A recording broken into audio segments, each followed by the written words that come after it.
Buenos días, mis queridos hermanos. Que la paz de nuestro Dios nos acompañe en este precioso día. Le ruego a nuestro Dios que envíe su Espíritu, que nos capacite, que nos ayude a poder entender el mensaje que Él desea transmitirnos en esta reflexión. Hoy, mis queridos hermanos, es un día de profundo examen de conciencia. Hoy vamos a tratar un tema que es todo un capítulo de otro libro, también bastante leído por el adventismo, pero que al mismo tiempo no comprendido. Y por eso hoy vamos a empezar poniéndonos esa pregunta de conciencia, una pregunta fundamental, una pregunta de examen de conciencia. Si creemos que la Biblia y el Espíritu de Profecía es la palabra inspirada por Dios, si creemos que es así o no creemos que es así. ¿Por qué empezamos así hoy? Porque lo que vamos a tratar, si realmente creemos que la palabra de Dios es inspirada y el Espíritu de Profecía es inspirado por Dios, es su palabra, una muy buena parte, yo diría casi mayoría del adventismo, debería de ponerse bajo este examen de conciencia y preguntarse si todavía creen que lo que leen es palabra inspirada o no. Y después de la reflexión de hoy, quizás deberíamos de pensar si realmente seguimos la voluntad de nuestro Dios o seguimos la enseñanza de un otro Dios. Sé que la afirmación es dura, pero no por eso deja de ser correcta. Así que la reflexión que hoy os propongo, mis queridos hermanos, la encontramos en Palabras de Vida del Gran Maestro. Y la titulamos así. Es todo un capítulo que tiene otro nombre. Os lo dejo a vosotros que descubráis cuál es este nombre. El nombre que yo le puse a esta reflexión es: necesitamos comprender que es pecado la imperfección de carácter. Enseguida vais a ver que no son mis palabras, es una afirmación de lo que vamos a tratar de entender. Y vamos a ver qué es lo que nos quiere decir nuestro Dios. Vamos a ver si realmente seguimos creyendo lo que Dios nos dice o creemos otras cosas, ¿verdad? Fijaos, el Señor tiene una gran obra que ha de ser hecha. Y aquí tenemos que preguntarnos cuál es esa obra que ha de ser hecha. Es una obra sumamente importante. Creo que son varias obras, pero sin esta obra no se puede llevar a cabo todas las demás. Y hoy vamos a tratar de entender este asunto porque el adventismo no lo entiende. Ha perdido esta enseñanza. Vamos a ver que lo que el adventismo cree hoy y lo que Dios dice que tiene que hacer una gran obra, nosotros estamos en otra dirección. Yo diría a contracorriente. El Señor tiene una gran obra que ha de ser hecha, y Él recompensará en mayor escala, en la vida futura, a los que presten un servicio más fiel y voluntario en la vida presente. Es decir, lo que estamos haciendo ahora tiene mucho que ver con la vida futura, ¿verdad? Y fijaos aquí, el Señor escoge sus propios agentes. ¿Quién los escoge? El Señor. Hemos de entender muy bien esto porque vamos a ver qué es lo que nos quiere decir cuando dice esto, ¿sí? Y cada día, bajo diferentes circunstancias, los prueba en su plan de acción. Eso quiere decir que hay más de un plan de acción, ¿sí? Hay un plan que es su plan de acción y hay un otro plan, ¿verdad? En cada esfuerzo hecho de todo corazón para realizar su plan, Él escoge a sus agentes no porque sean perfectos, sino porque mediante la relación con Él pueden alcanzar la perfección. Y con esto creo que ya he tirado un buen pedrusco sobre el tejado del adventismo. Porque el adventismo no se cree esto. No se puede alcanzar la perfección. Y sé de lo que estoy hablando. ¿Sí? Dios aceptará únicamente a los que están determinados a ponerse un blanco elevado. Pero no sé si fuimos atentos a lo que está diciendo el texto. Dice, Dios aceptará únicamente a los que están determinados a ponerse un blanco elevado. ¿Y con los demás qué pasa? Los que no se ponen este blanco elevado, ¿qué ocurre con ellos? Es una buena pregunta y habrá que reflexionar sobre ella, ¿sí? Coloca a cada agente humano bajo la obligación de hacer lo mejor que puede. Pero hay que entender lo que significa lo mejor que puede. De todos, exige perfección moral. Ups. Pero no, si no se lo creen, Señor. ¿Cómo que perfección moral? Esto es imposible. Es que tus hijos no se lo creen. ¿Cómo le puedes pedir una cosa así? Nunca debiéramos rebajar la norma de justicia a fin de contemporizar con malas tendencias heredadas o cultivadas. Y subrayo y quedaos bien con estas palabras, con ese trozo de frase, ¿no? Malas tendencias heredadas o cultivadas. Y aquí me voy a parar un momento porque tenemos que colocar las cosas en un cuadro correcto. Lo que hoy vamos a tratar de entender tiene que ser colocado en el marco del día de la expiación. Dios nos vuelve a decir una vez más, a su manera, ¿verdad? A su manera, de una forma diferente. Hay muchas formas que nos habla del día de la expiación en la Biblia y en el espíritu de profecía. Pues hoy es uno de esos temas, pero yo lo llamaría el tema, porque empezamos por ahí. Dice, Dios tiene que hacer una gran obra, tiene que ser hecha una gran obra.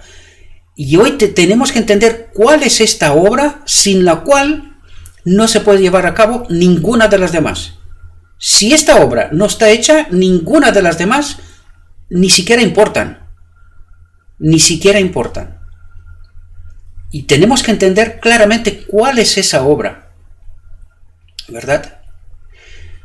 Hoy tenemos que entenderlo en el marco del día de la expiación y el santuario será purificado. Y hoy vamos a tratar de entender ¿Qué quiere decir Dios con el santuario? El templo será purificado. Estamos hablando de nuestro templo, ¿verdad? El pecado está aquí, no está en otra parte, ¿verdad? Y debemos de entenderlo, ¿verdad? Este es el marco correcto, ¿vale? También en el santuario del cielo, pero mientras no esté quitado de aquí, no está purificado este templo, en el cielo tampoco puede ser purificado. ¿Comprendemos? Por eso vamos a centrarnos en esta gran obra, porque Dios no tiene una gran obra que hacer en el cielo, tiene una gran obra que hacer en la tierra, conmigo y contigo, ¿verdad? Y esta gran obra tiene que ver conmigo, con mi templo. El templo será purificado, para que una vez que ese templo esté purificado, podamos recibir esta ropa al Espíritu Santo en nosotros, que el matrimonio sea consumado, ¿verdad? La unión de lo divino y lo humano. Venimos tratándolo de muchas maneras y tenemos que entenderlos tal como Dios nos lo dice. Si queremos, por supuesto, es nuestra elección. Y hoy lo vamos a ver una vez más.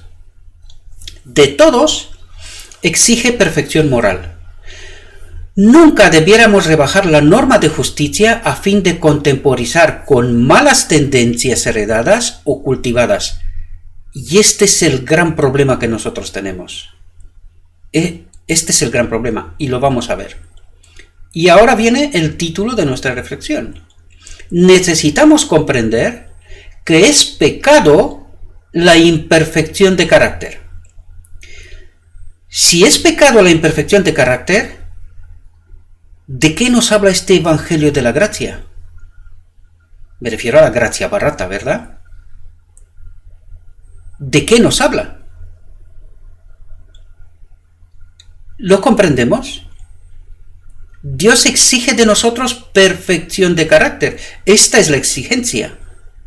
Y dice, Dios elige únicamente a aquellos que se ponen un blanco elevado. ¿Cuál es el blanco elevado? Perfección de carácter. Y el santuario, el templo, será purificado. ¿Ese es el blanco?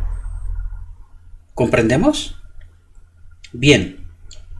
En Dios se hallan todos los atributos justos del carácter como un todo perfecto y armonioso. Y fijaos aquí. Y cada uno de los que recibe a Cristo como su Salvador personal tiene el privilegio, es un privilegio y lo vamos a entender, tiene el privilegio de poseer esos atributos. Pero aquí interviene otra vez la pregunta, pero Señor, que tus hijos no se creen eso. Es que no los creemos, no los creemos.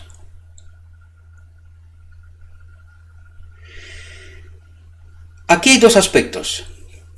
Cada uno de los que recibe a Cristo como su Salvador personal. Aquí hay dos cuestiones. Primera, tenemos que entender que recibir a Cristo significa también recibir a su representante, al Espíritu Santo. Y vamos a verlo en el texto porque nos lo va a decir, ¿verdad?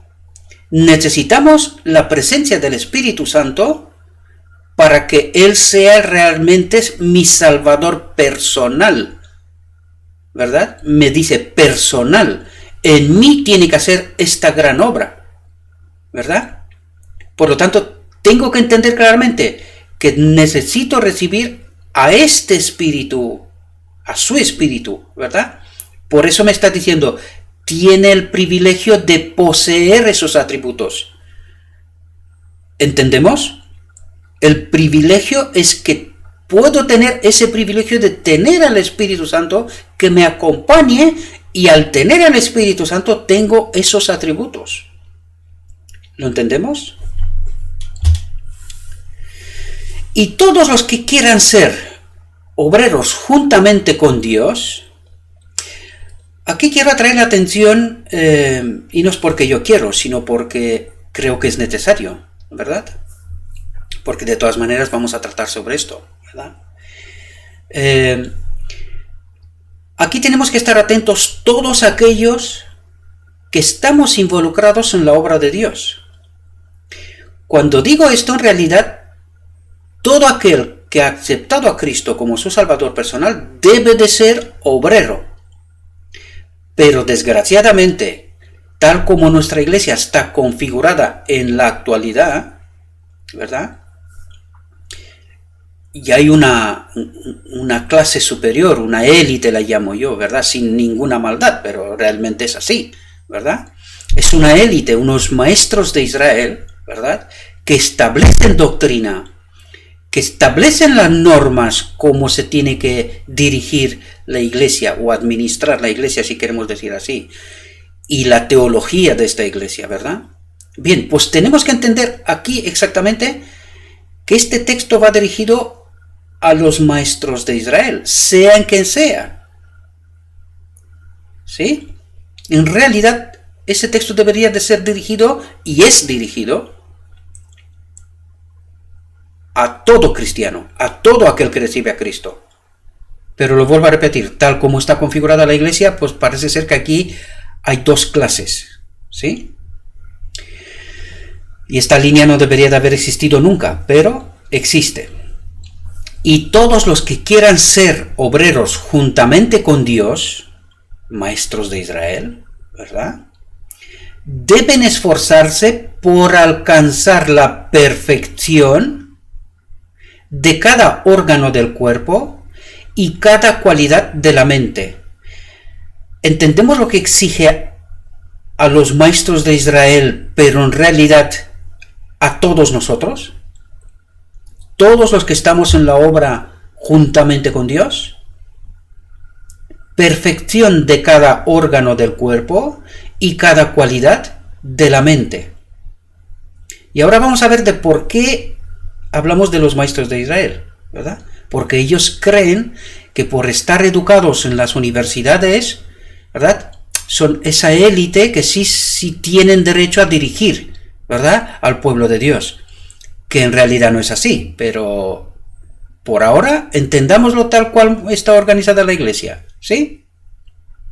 La verdadera educación, maestros de Israel, ahora me dirijo a vosotros, en especial, ¿verdad? Especialmente, la verdadera educación no es la de irse a universidades por ahí y traer enseñanzas del mundo, ese maldito evangelio de la gracia barata, porque eso es lo que se predica, ¿sí?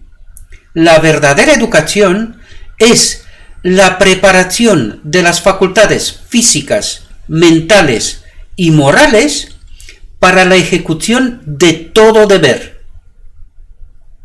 ¿Lo entendemos? Es el adiestramiento del cuerpo, la mente y el alma para el servicio divino. ¿Entendéis por qué me dirijo a los maestros de Israel?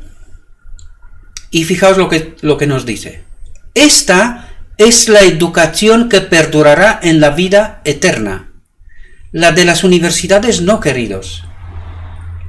Y esa teología que se trae de allí es muerte para el pueblo de Dios. Y con el texto de hoy, que va a poner patas arriba al adventismo, ¿verdad?, podemos darnos cuenta. ¿Qué es lo que predican los maestros de Israel y cuál es la voluntad de nuestro Dios? Por favor, despertemos, abramos los ojos y dejamos de perseguir a aquellos que predican lo escrito está.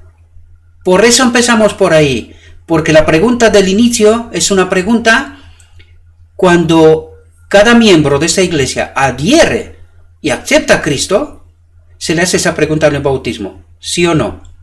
Bien, por eso la recordé. ¿Todavía creemos que lo que estamos leyendo es la palabra de Dios? ¿O es más importante la palabra de los maestros de Israel que traen teología de a saber dónde? ¿Sí? Atentos. El Señor requiere que cada cristiano crezca en eficiencia y capacidad en todo sentido. Y ahora quito la barrera de la élite de los maestros de Israel, porque en realidad estas palabras son dirigidas a todos, sin ninguna distinción en realidad.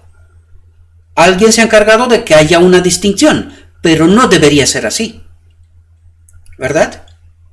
Todo miembro de iglesia debería de estar sometido a la voluntad de la iglesia, de sus miembros. Sin embargo, no funcionamos así. En realidad, no funcionamos así, ¿sí? El Señor requiere que cada cristiano crezca en eficiencia y capacidad en todo sentido. Cristo nos ha pagado nuestro salario, su propia sangre y sufrimiento, para obtener nuestro servicio voluntario.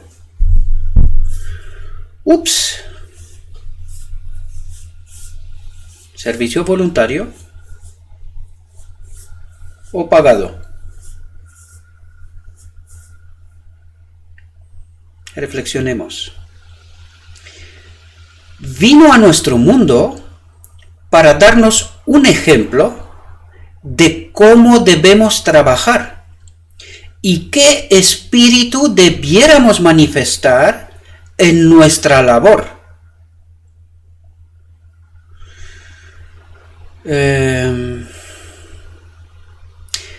No es el tema y no me voy a parar sobre esto, ¿verdad? Pero habrá que preguntarse, ¿qué labor hacemos cuando echamos fuera a todo aquel que piensa diferente al pensamiento único?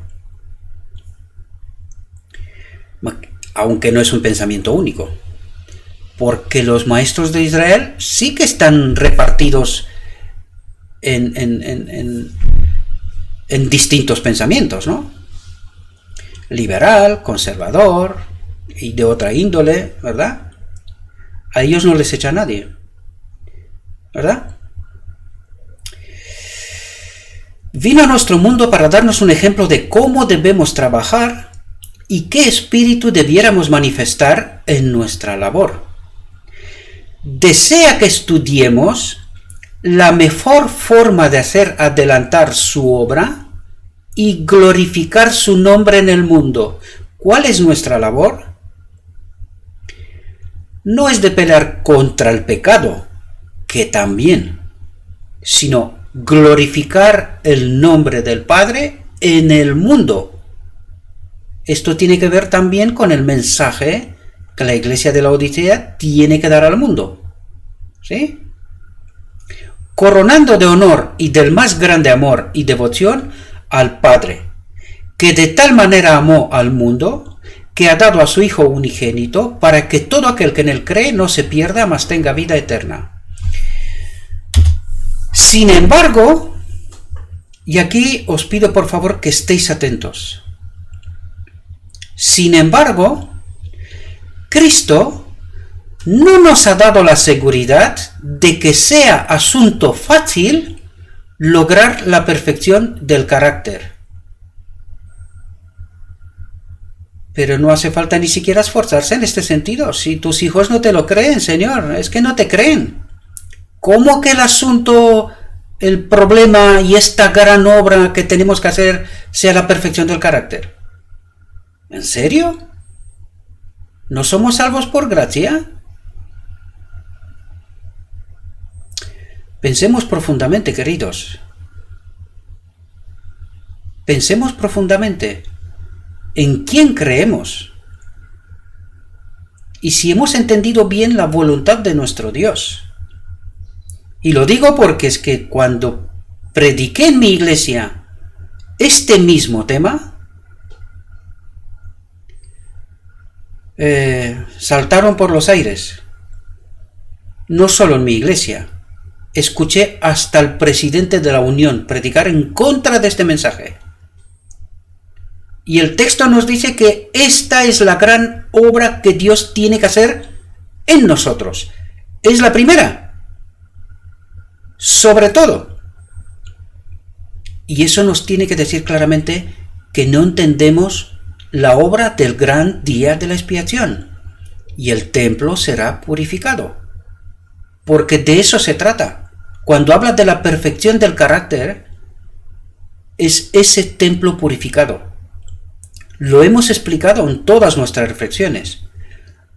Aunque la gente sigue sin querer comprender. No es porque no pueden comprender, no quieren comprender. Es porque no se lo creen. Esto para la Iglesia Adventista es imposibilidad. Y lo digo en términos generales, pido disculpas a todos aquellos que viven su vida, y me consta que hay gente que dirige su vida según este propósito de Dios. Sin embargo, Cristo no nos ha dado la seguridad de que sea asunto fácil lograr la perfección de carácter. Y porque no es un asunto fácil, y porque no tenemos la seguridad, es decir, este evangelio de la gracia que nos promete ser salvos sí o sí, ¿verdad? Nosotros decidimos que esto es imposible, que lo que está escrito aquí pues no se entiende bien, que esto son interpretaciones y cosas por estilo. ¡Qué desgracia! ¡Qué desgracia! Fijaos, un carácter noble, cabal, no se hereda. No lo recibimos accidentalmente, no lo recibimos. Lo subrayo, ¿sí? No lo recibimos accidentalmente. Un carácter noble se obtiene, atentos, mediante esfuerzos individuales. ¿En serio? ¿Mediante esfuerzos individuales? Pero si no podemos, ¿no? Claro. Eso nos tiene que decir que no hemos entendido la voluntad de Dios. No hemos entendido la obra del día de la expiación. Por eso rechazamos este mensaje. Por eso rechazamos este mensaje, porque no lo hemos entendido. Mi consejo es, maestro de Israel, seas quien seas y de donde seas, sigue el camino de Saulo. Vete al desierto un rato, habla con Dios, aprende de Dios, y cuando has sido capacitado, vuelve a hacer la obra de Pablo. ¿Vale? Y deje de predicar en contra de este mensaje. Es de lo alto. No es mío ni de nadie más. Está escrito. Vuelvo a poner la pregunta que pusimos al inicio. Y esa pregunta se te puso en tu bautismo. ¿Te crees la palabra de Dios o no te la crees? Esta pregunta, este examen de conciencia es fundamental y también determinará tu final. No te olvides. No lo recibimos accidentalmente. Un carácter noble se obtiene mediante esfuerzos individuales realizados, y sobre este tema hemos tratado, por los méritos y la gracia de Cristo. ¿Pero qué significa esto? Que esto no nos habla de un evangelio de la gracia, donde todo te viene hecho. Que no, es los méritos y la gracia de Cristo, es la presencia del Espíritu Santo conmigo, en mi vida. Es los méritos que Cristo obtiene hoy en mi vida. De esto nos está hablando. ¿Verdad? Fijaos, y no es porque lo digo yo, entendamos bien el mensaje. Dios da los talentos, las facultades mentales. Es decir, nos pone a nuestra disposición al Espíritu Santo.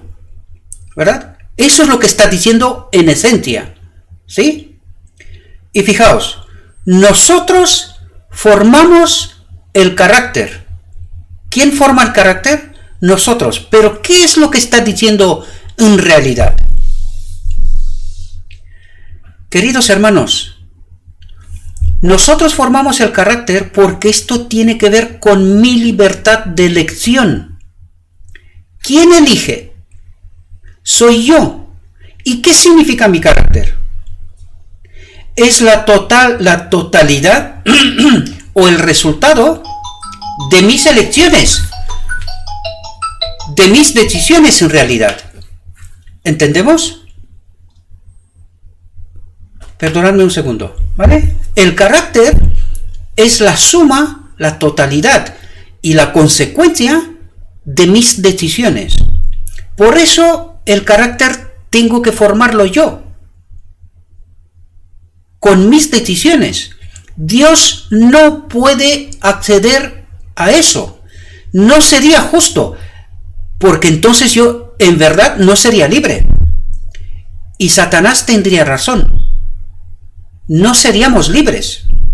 Por eso Dios pone a nuestra disposición, por eso voy a leer la frase de nuevo para que la entendamos bien, porque es la esencia que no hemos entendido. ¿Verdad? Bueno, son varias cosas que no hemos entendido en este asunto, pero esto es una de ellas. Dios da los talentos, las facultades mentales. Nosotros formamos el carácter. ¿Por qué? Porque las decisiones las tomo yo. ¿Lo entendemos? Eso es lo que esta frase me quiere decir. ¿Comprendéis? Por lo tanto, ¿quién decide pecar? Yo. ¿Comprendéis? Yo decido pecar. Por eso Satanás no puede influir. Es decir, él también está limitado como Dios. Es decir, él me puede tentar de muchas formas, pero el que decide pecar o no pecar soy yo. Por eso esta suma de decisiones obran para santificación o para muerte. Recordad que Dios dijo al principio: te pongo delante la vida y la muerte. Decide la vida, escoge la vida para que vivas. De esto nos está hablando. Escoge, elige no pecar. Eso es lo que nos está diciendo. Por eso el carácter es nuestra obra, porque es la suma de nuestras decisiones. ¿Comprendemos? Si decidimos pecar, el Espíritu Santo, todos esos talentos y las facultades mentales, es decir, la presencia del Espíritu Santo, se retira. Pasa lo mismo que en Adán en Edén. Recordad, Adán, cuando pecó, el Espíritu Santo estaba en su templo. ¿Le impidió que no peque? No. ¿Por qué? Porque era libre. ¿Comprendemos? Pero ¿cuál fue la consecuencia inmediata después de pecar? Pues el Espíritu Santo se retiró, es decir, perdió los talentos y las facultades mentales. Lo estudiamos en la reflexión anterior, con la mente embotada y por culpa del pecado ser incapaces de ver la obra de Dios, de discernir esa obra espiritual. ¿Comprendemos? Por eso es tan importante entender muy bien este asunto, porque fijaos por dónde empezamos. Es la gran obra que Dios tiene que hacer. Es la obra de justificación. Sin esta obra no puede haber un pueblo remanente. ¿Lo entendemos? Es fundamental. Y si no hay un pueblo remanente, no hay un fin. ¿Qué es lo que está esperando Dios? Que se formen los 144.000 del Apocalipsis 14, ¿verdad? Los que guardan los mandamientos de Dios y la fe de Jesús. ¿Cuál era la fe de Jesús? Que lo divino y lo humano unido puede obedecer, guardar los mandamientos de Dios. ¿Lo comprendemos? De eso está tratando. Espero que lo podamos entender.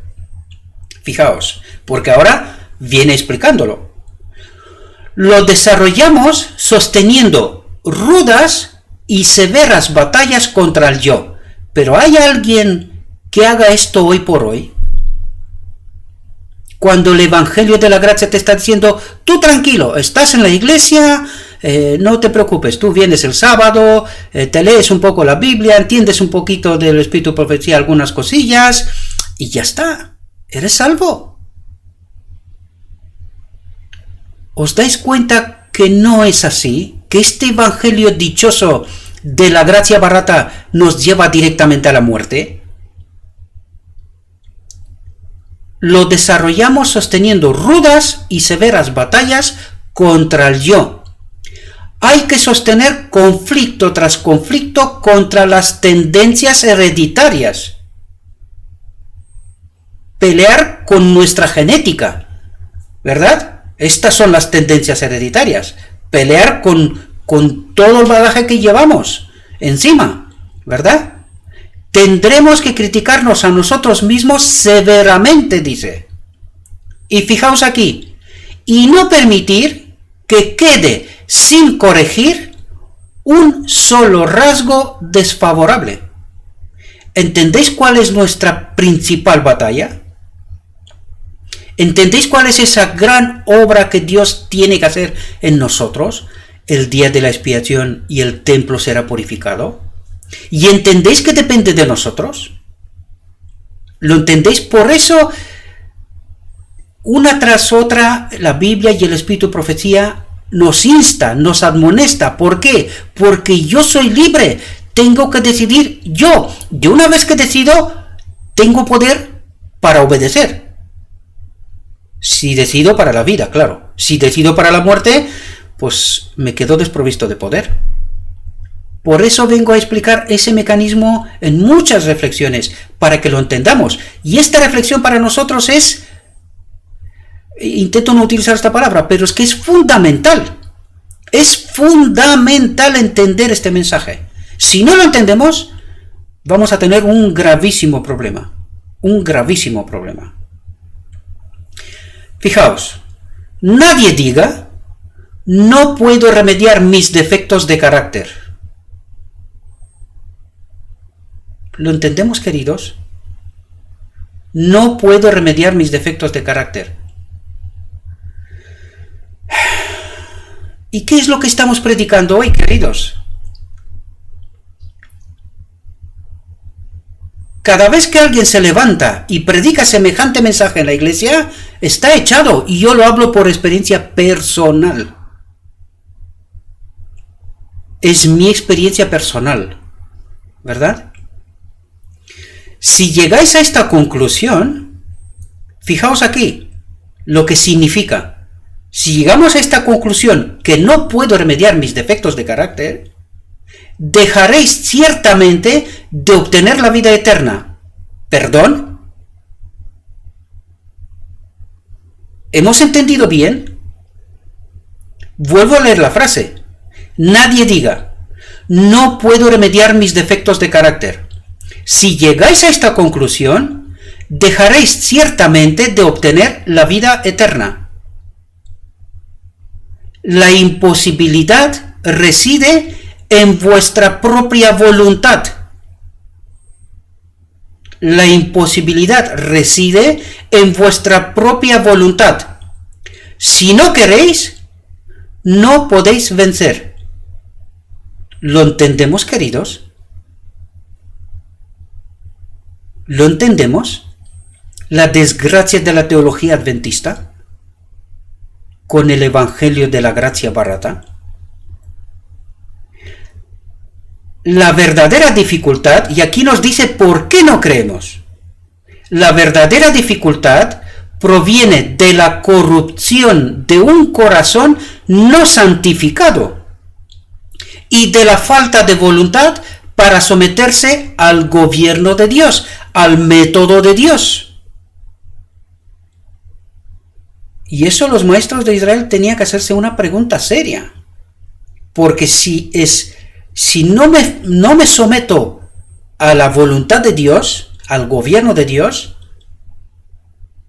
¿a quién me estoy sometiendo?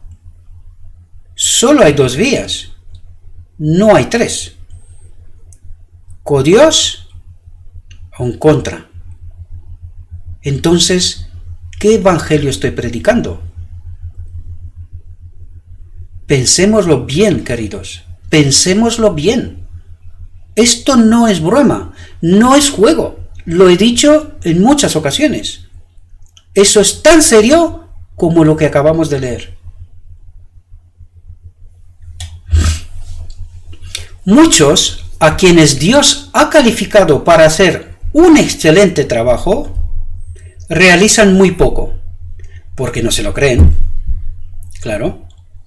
Porque intentan poco. Miles pasan, ¿cuánto ha dicho?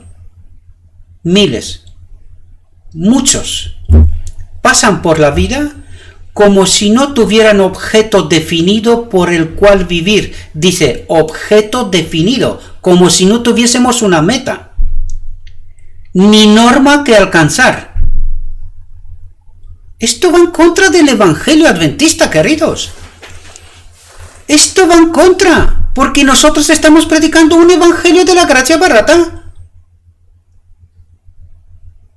Yo no he escuchado un semejante mensaje predicado en esta iglesia nunca. Lo digo bien, nunca. Y si alguien tiene un sermón, yo he visto entre 15 y 20.000 sermones desde el año 2005 en adelante. No he escuchado un semejante sermón como este nunca. ¿Por qué? Porque no se lo cree nadie. Esta es la realidad y al mismo tiempo la desgracia del pueblo adventista. Miles pasan por la vida como si no tuvieran objeto definido por el cual vivir ni norma que alcanzar. Los tales recibirán una recompensa proporcionada a sus obras. Ay, Señor, ten misericordia. Y la tiene. Desgraciadamente no queremos entender el método de Dios. Recordad que nunca alcanzaréis una norma más elevada que la que vosotros mismos os fijéis. Claro, un evangelio barato, gracia barata. Proponeos, pues, un blanco alto y ascended todo el largo de la escalera del progreso paso a paso, aunque represente penoso esfuerzo, abnegación y sacrificio. Pero es que ¿quién se sacrifica hoy? ¿Quién vive de esta manera hoy? Porque el maldito evangelio de la gracia barata nos ha quitado este camino de por medio. No hace falta. ¡Qué esfuerzo! ¡Qué sacrificio! ¡Qué abnegación! Y no es que le digo yo, entre por la puerta de la iglesia y mira a tu alrededor. Pero antes de mirar a tu alrededor, mírate a ti mismo. ¿Cómo te portas? ¿Cómo trabajas? ¿Cómo piensas? ¿Cómo hablas? ¿Cómo actúas? Porque la iglesia empieza conmigo. ¿Lo entendemos? Que nada os estorbe. Cuando dice nada, que nada, aunque sea el doctor de los doctores en teología. Que nada os estorbe. El destino no ha tejido sus redes alrededor de ningún ser humano tan firmemente que éste tenga que permanecer impotente y en la incertidumbre. Lo que nos quiere decir aquí es, querido, abre tu mente, abre tus ojos, abre tu oído, empieza a entender lo que yo, Dios, quiero de ti. Deja de escuchar lo que no quieres ni necesitas escuchar. Escucha lo escrito está. Eso es lo que necesitas. Y te está diciendo Dios que puedes. Te está diciendo que puedes. Porque nos ha dado su espíritu. Él nos capacita. No necesitamos que nos diga nadie lo que tenemos que hacer. Nadie. Por eso dice que nada os estorbe. Sea quien sea. ¿Verdad? Las circunstancias adversas deberían crear una firme determinación de vencerlas. Pero que no hace falta, ¿no? Claro, es que esto es lo que nos dicen, no, es que no hace falta vencer nada, porque no podemos. Nosotros no podemos. no podemos vencer. Entonces, lo que nos dice Dios, nos vas a perdonar, Señor, ¿verdad? Porque esto con nosotros no va. ¡Qué desgracia! Las circunstancias adversas deberían crear una firme determinación de vencerlas. El quebrantar una barrera dará mayor habilidad y valor, es decir, a medida que vencemos, más vencemos. Nos motivamos, ¿verdad? Empezamos a entender que sí se puede, sí es posible, que sí nuestro Dios es vivo, que sí nuestro Dios tiene poder, que sí mi Dios está conmigo. El quebrantar una barrera dará mayor habilidad y valor para seguir adelante. Avanzad con determinación en la debida dirección. ¿Lo entendemos, queridos? Avanzad con determinación en la debida dirección, no en la equivocada, no hacia Egipto. ¿Lo entendemos? Y las circunstancias serán vuestros ayudadores, no vuestros obstáculos. Ay, Señor, lo que nos dices. Lo que nos dices. Para gloria del Maestro, ambicionad cultivar todas las gracias del carácter. Las gracias del carácter. El poder del Espíritu Santo. Eso es lo que está diciendo. Que cultivemos todo lo que el Espíritu Santo nos da, todo este poder para formar el carácter. Debéis agradar a Dios en todos los aspectos de la formación de vuestro carácter. ¿Entendemos cuál es nuestra máxima obra? ¿Entendéis esa gran obra que Dios ha de hacer? ¿Lo entendéis, queridos? Podéis hacerlo, dice. Podéis hacerlo. ¿Quién lo dice? Reflexionad, queridos. Pues Enoc agradó al Señor, aunque vivía en una época degenerada. Y en nuestros días también hay Enocs. Permaneced firmes como Daniel, el fiel hombre de estado a quien, atentos, ninguna tentación pudo corromper. ¡Ay, sí se puede! Se puede resistir a la tentación. Ninguna tentación pudo corromper. No chasquéis a aquel que os amó de tal manera que dio su propia vida para expiar vuestros pecados. Sin mí nada podéis hacer. Esto es una clave. Recordad esto. Si habéis cometido errores, también estemos atentos aquí. Si habéis cometido errores, no elegir pecar, errores. Hay una diferencia fundamental. Y aquí debemos de entender claramente, queridos. En el día de la expiación, Dios tiene que ser justo incluso con Satanás. Porque mucha gente piensa que todos mis pecados serán colocados sobre Satanás. No, querido. No. Mis pecados, que yo he elegido cometerlos, son mis pecados. ¿Entendemos? Solo serán colocados sobre Satanás si pido perdón, arreglo el pecado, si es posible, me arrepiento, ¿verdad? Y no lo vuelvo a hacer.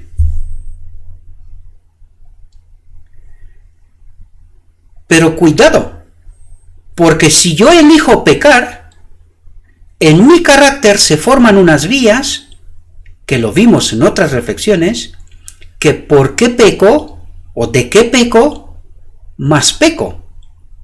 Y cuando peco, estoy desprovisto del poder de Dios. El Espíritu Santo no me acompaña. Y el que cree que elegir pecar, luego se puede arrepentir para no pecar, cuidado. Porque esto es como si decirle al Espíritu Santo, no te preocupes, te quito y te traigo cuando yo quiero. Eso es lo que estoy diciendo en esencia. Cuidado, queridos. Cuidado con el pecado contra el Espíritu Santo. Cuidado. Esto no es un juego. Es muy serio. Y hay que entender el método de Dios. ¿Cómo trabaja Dios? ¿Cómo me salva Dios? Cuidado. Si habéis cometido errores, ganáis ciertamente una victoria si los veis y los consideráis señales de advertencia. Es decir, incluso cuando he cometido un error, no solamente basta con decir, Señor, me arrepiento, perdóname, he cometido un error, no he elegido pecar, sino por mi tendencia hereditaria, por mi naturaleza caída, he cometido un error, he mentido. Vamos a dar este ejemplo, ¿verdad? Lo que el texto me está diciendo es que cuando yo me doy cuenta que he mentido, para mí esto es una señal de advertencia que Satanás está trabajando y está intentando abrir una puerta trasera en mi mente para que pueda pecar, para que se forme ese hábito y que la próxima no sea un error, sino que sea mi elección, porque ya me he acostumbrado a eso. ¿Entendemos el mecanismo? Eso es lo que nos quiere decir Dios, ¿verdad? Y también tenemos que darnos cuenta del trabajo que tenemos que hacer, queridos. Hay un trabajo que hacer, lo hemos dicho claramente. Es con el Espíritu Santo, con el poder del Espíritu Santo, sí, pero sin mi elección, sin mi decisión de pelear contra este pecado, el Espíritu Santo no puede hacer nada. Y cuidado, porque en el día de la expiación, si yo pienso que ese tipo de pecados que yo los tolero en mi vida serán colocados sobre Satanás, te equivocas. Dios tiene que ser justo, incluido con Satanás. Serán colocados sobre él solamente aquellos pecados de los cuales él tiene la culpa. Pero si tengo yo la culpa, ese pecado no será puesto sobre Satanás y yo perderé mi vida. Debemos de entender muy bien ese mecanismo, queridos. De ese modo, transformáis la derrota en victoria, chasqueando al enemigo. ¿Entendéis lo que os dije antes? Es cerrarle esta puerta. Cuando yo me doy cuenta de que he cometido este error, estoy atento de no permitir que este error ocurra más. Y eso es lo que nos está diciendo. De ese modo, transformáis la derrota de ese error en victoria. ¿Por qué? Chasqueando al enemigo y honrando a vuestro Redentor. ¿Por qué? Pues porque estoy atento y esa puerta no se la dejo más abierta. Eso me quiere decir. Por lo tanto, tenemos que darnos cuenta que hay un trabajo que hacer. Hay una pelea que pelear. Pero claro, hay quien se encarga de dirigir nuestra atención y nuestra mente a otra teología, a otro tipo de salvación, que en realidad es muerte, querido y querida también. Fijaos, un carácter formado a la semejanza divina es el único tesoro que podemos llevar de este mundo al venidero. Es el único tesoro. ¿Entendemos? La clave, la gran batalla, la gran obra, es nuestro carácter, queridos. Es nuestro carácter. Esa es la gran batalla. ¿Entendemos? Los que en este mundo andan de acuerdo con las instrucciones de Cristo, lo subrayo más de lo que ya está, con las instrucciones de Cristo, no de ningún maestro, ni doctor, ni nadie, que nada os estorbe. Si no predican lo escrito está, cerrad vuestros oídos y los ojos, cerrad vuestra mente, porque Satanás se quiere meter por ahí. Queridos hermanos, los que en este mundo andan de acuerdo con las instrucciones de Cristo, llevarán consigo a las mansiones celestiales toda adquisición divina. ¿Qué es eso? ¿Qué ocurre al final del día de la expiación? La unión de lo divino y lo humano. ¿Qué ocurre? Nos llevamos a las mansiones celestiales al Espíritu de Dios en su templo. Esta es toda adquisición divina. Eso es todo lo que necesitamos. Que el Espíritu de Dios habite en su templo, en nosotros. ¿Entendemos, queridos? Y en el cielo mejoraremos continuamente. ¿Cuán importante es, pues, el desarrollo del carácter en esta vida? ¿Lo entendemos, queridos? No os dejéis engañar. Por favor, no os dejéis engañar. Esta obra se tiene que hacer o no estaremos en el cielo. Tan claro y tan alto.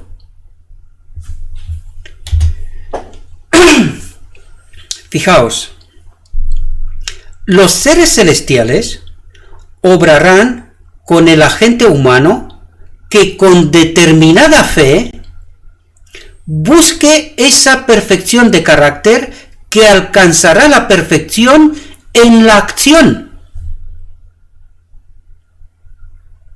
¿Lo entendemos, queridos? Los seres celestiales, todo el cielo está a nuestra disposición, queridos, para que este conflicto se termine, pero que en este conflicto yo sea salvo. Que no se termine sin mí, sino conmigo, pero depende de mí, querido. De mí depende si yo estaré en el cielo o no. Los seres celestiales obrarán con el agente humano que con determinada fe busque esa perfección de carácter. Es un posible, querido, no un imposible. Que alcanzará la perfección en la acción, es decir, trabajando. Cristo dice a cada uno de los que se ocupan en su obra: estoy a tu mano derecha para ayudarte. Estoy a tu mano derecha para ayudarte. Por lo tanto, lo puedo todo en Cristo, que me fortalece. Lo puedo, no que no lo puedo. Lo puedo.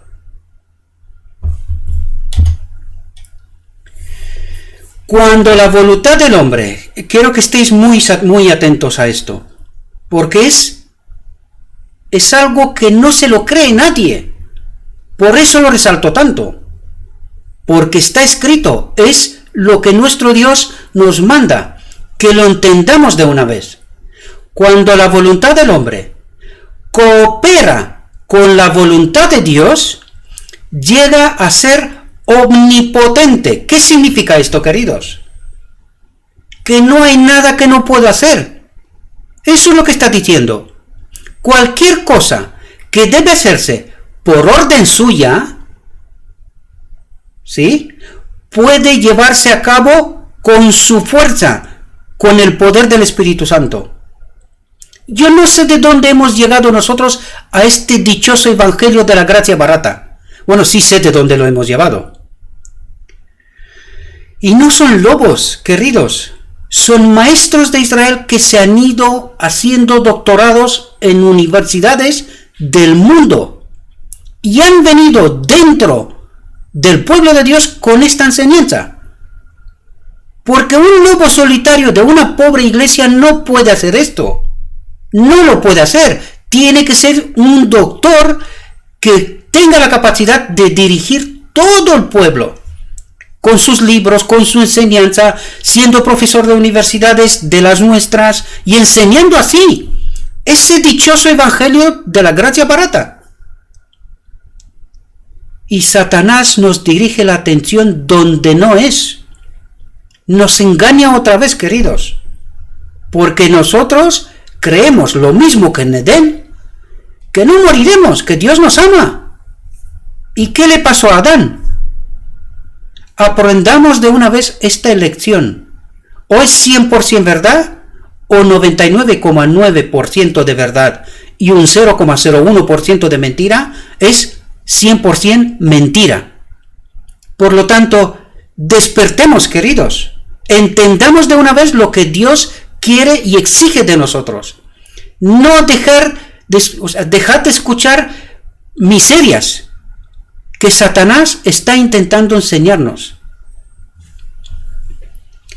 Cuando la voluntad del hombre coopera con la voluntad de Dios, llega a ser omnipotente. Lo puedo todo.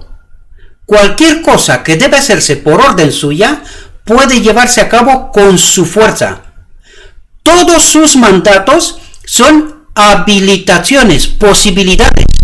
Se puede, si Él lo pide y Él lo exige, se puede. No es que no se puede. Y ahora la pregunta total. ¿Crees que la Biblia y el espíritu de profecía son la palabra inspirada por Dios? ¿Lo crees todavía después de escuchar su palabra? De tu respuesta depende tu destino, querido. Y no creas que porque estás en la iglesia estás a salvo. ¿Estás en el sitio correcto? Sí. Pero cuidado. Tienes que entender el método de Dios para ser salvo. No vale cualquier cosa. Enmarcar este texto, queridos, y no olvidarlo nunca jamás. Al final del día de la expiación, porque no os voy a dejar sin que os explique por qué nuestro Dios nos dice esto. Cuando la voluntad del hombre es ahora la voluntad del hombre en conformidad con la voluntad de Dios. Todavía no, queridos. Antes que el templo sea purificado, el Espíritu Santo, la voluntad de Dios, no puede estar unida con la voluntad del hombre. ¿Comprendemos? Nosotros en este momento estamos en rebeldía con Dios. ¿Por qué? Porque seguimos pecando. Por lo tanto, estamos en rebeldía con Dios. Esa es la auténtica verdad.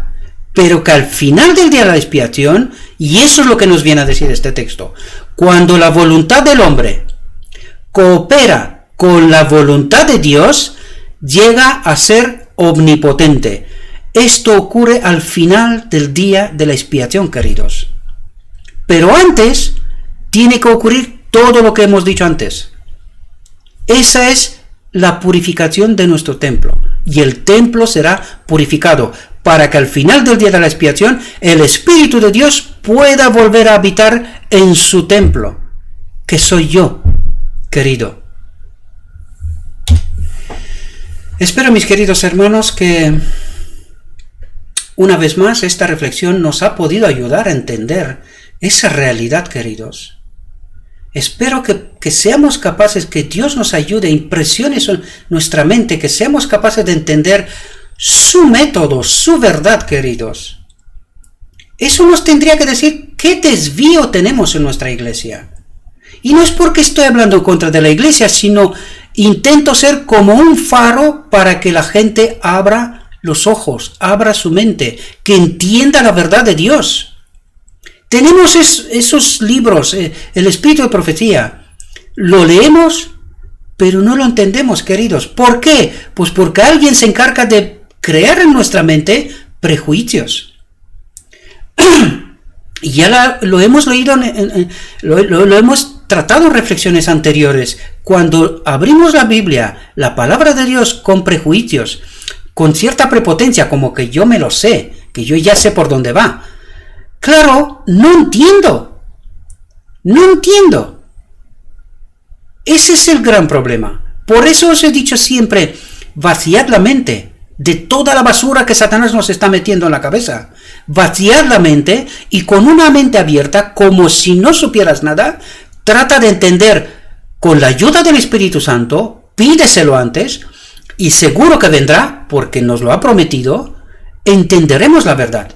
Pero cuando vamos con prejuicios, con lo que creemos que sabemos, ¿verdad? Pues no entendemos. Ya lo leímos antes, en reflexiones anteriores. Por lo tanto, os pido, mis queridos hermanos, abrid vuestra mente, procurad entender, porque no llegaremos al final del día de la expiación de cualquier manera, queridos. No querremos llegar así, porque seremos echados fuera. Debemos de entenderlo. Entended que hay una obra que hacer. Le pido a nuestro Dios que nos mande su Espíritu, que nos capacite, queridos, que seamos capaces de entender estos mensajes y que no permitamos que nadie obstaculice nuestro entendimiento, nuestra obra, gran obra, como lo dice nuestro Dios. Por ahí empezamos, una gran obra que hacer. Si nuestro templo no está purificado, no podemos hacer ninguna obra. ¿Entendéis? Ese es el gran problema. Y nosotros tenemos que entender este mensaje. Esto era lo que en 1888 nuestro Dios quiso decirnos, pero lo rechazamos. Lo rechazamos. Y lo que estamos leyendo aquí es desde entonces escrito. Está escrito por la sierva del Señor. Por lo tanto, estaba en su palabra. ¿Por qué no lo entendimos, queridos? ¿Por qué no lo entendimos? Le ruego a nuestro Dios que nos envíe su Espíritu, que nos capacite, que nos acompañe. Os deseo un próspero día y todo lo que os he dicho, os lo he dicho en nombre de Cristo Jesús. Amén.